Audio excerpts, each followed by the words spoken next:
What if the Xbox wireless controller everyone is telling you to buy is actually a trap? I just spent a month with this iconic gamepad, and I promise you there are serious problems you need to know about before you spend your money. It's supposed to be the gold standard, the default choice for PC and console gaming. But here's what surprised me. After a week, I started noticing flaws that nobody talks about. The truth is much messier than the 4.4-star rating suggests. Therefore, I'm going to show you the good, the bad, and the downright frustrating, so you don't make a costly mistake. For the best price, click the link in the description right now. So let's get the obvious out of the way. This controller, priced around $62.99, feels fantastic in your hands initially. The textured grip on the triggers and bumpers is excellent. No slippery plastic here. It's compatible with Xbox One consoles, the newer Series XS through backward compatibility, and Windows 10 PCs and tablets via Bluetooth. That's a huge selling point. Setup is a breeze. You just pop in the batteries, hold the sync button, and you're connected. It's like the gaming world's friendly handshake. But is that initial handshake hiding a weak grip? Therefore, we need to dive deeper. The first major promise is wireless range. Microsoft claims up to twice the range of older controllers. That sounds incredible, right? More freedom to lounge on your couch without disconnects. However, here's the twist. That up to twice is doing Olympic-level heavy lifting.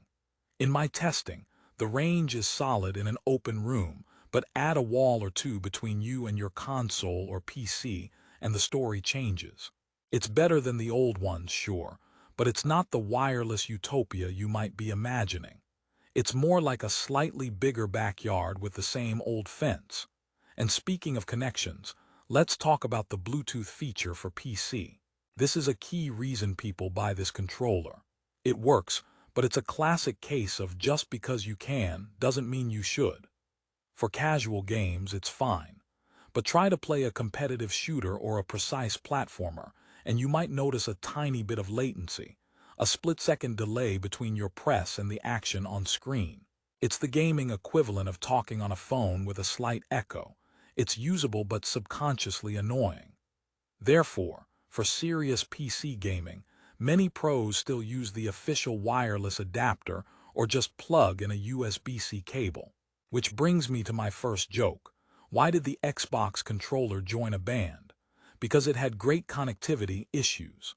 Okay, let's move on to comfort, because that's where this controller supposedly shines with its enhanced feel. And look, for most hand sizes, it's supremely comfortable for long gaming sessions. The streamlined design is iconic for a reason. But if you have smaller hands, this might not be the ergonomic dream you've heard about. The bulk can make reaching the triggers and bumpers a slight stretch over time. It's like wearing a really nice shoe that's just half a size too big. You can walk in it, but you'll never forget it's not a perfect fit. Now, let's get into the real problems. The first one is so simple it's absurd. Batteries. In an era where even budget controllers include rechargeable batteries, the standard Xbox wireless controller still requires you to buy AAs. Sure, you can buy the play and charge kit separately, but that's an extra 20 to 25 bucks on top of your initial investment. It feels like buying a new car and finding out the steering wheel is an optional extra. This single issue turns a $62.99 controller into an $85+ commitment. Is that really the value you were expecting? Therefore, let's talk about longevity and the notorious stick drift. Over time, the analog sticks on any controller can start registering movement on their own. Your character might slowly walk off a cliff while you're doing nothing. Based on countless user reports and my own experience with past models, this controller is not immune. Its 4.4-star rating hides a sea of 1-star reviews where this is the main culprit.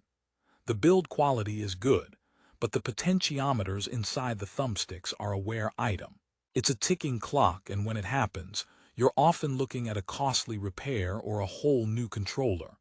That textured grip won't help you then, but maybe you don't care about drift because you're a casual gamer. Fair enough.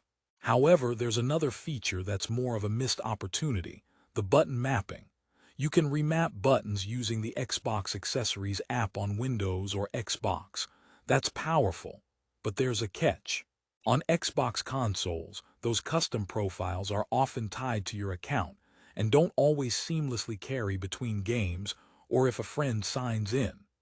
On PC, it's smoother, but it's another layer of software you have to manage. It's a great tool that feels like it's implemented with one hand tied behind its back. It reminds me of my second joke. What do you call an Xbox controller with custom mapping? Configurously complicated.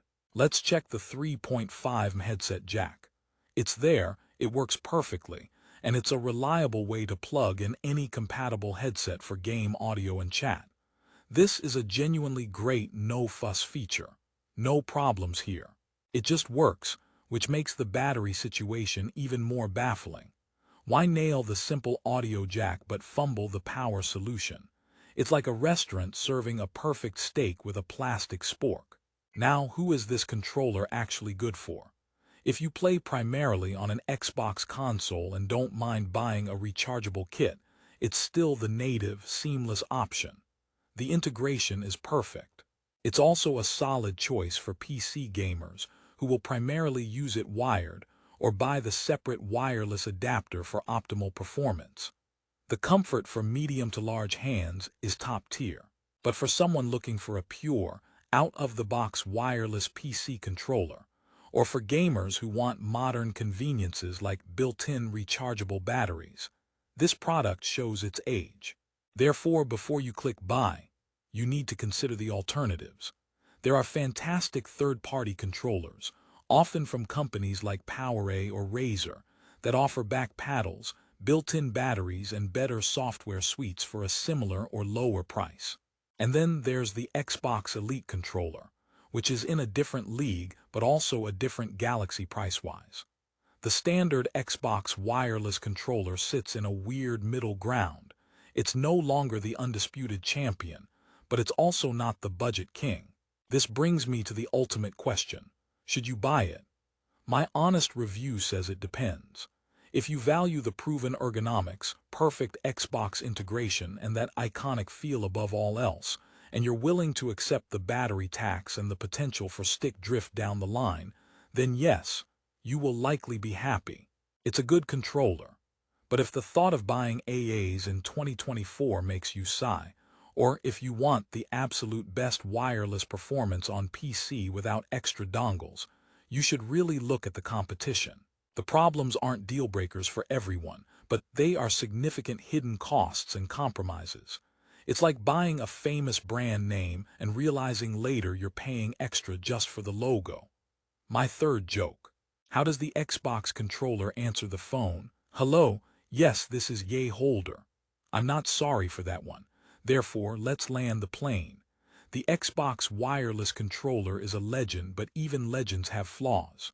Its comfort and compatibility are major strengths, seriously let down by an outdated power solution and potential long-term reliability concerns.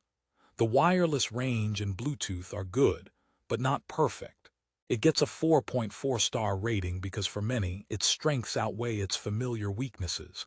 But you're not many. You're you, and you need to know what you're signing up for. Is it a bad product? No. Is it the automatic, no-brainer buy that YouTube and Amazon reviews might have you believe? Absolutely not. There are real problems here that deserve your consideration. My final joke.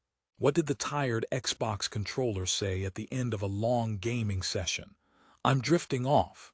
And with that, I hope this honest review has given you the clarity you need. Don't just follow the crowd. Make the choice that's right for your wallet and your gaming style. If after all this, you've decided the Xbox wireless controller is the one for you, I've done the legwork. For the absolute best price on Amazon, click the link in the description below right now. That link supports the channel at no extra cost to you. Thanks for watching and game on.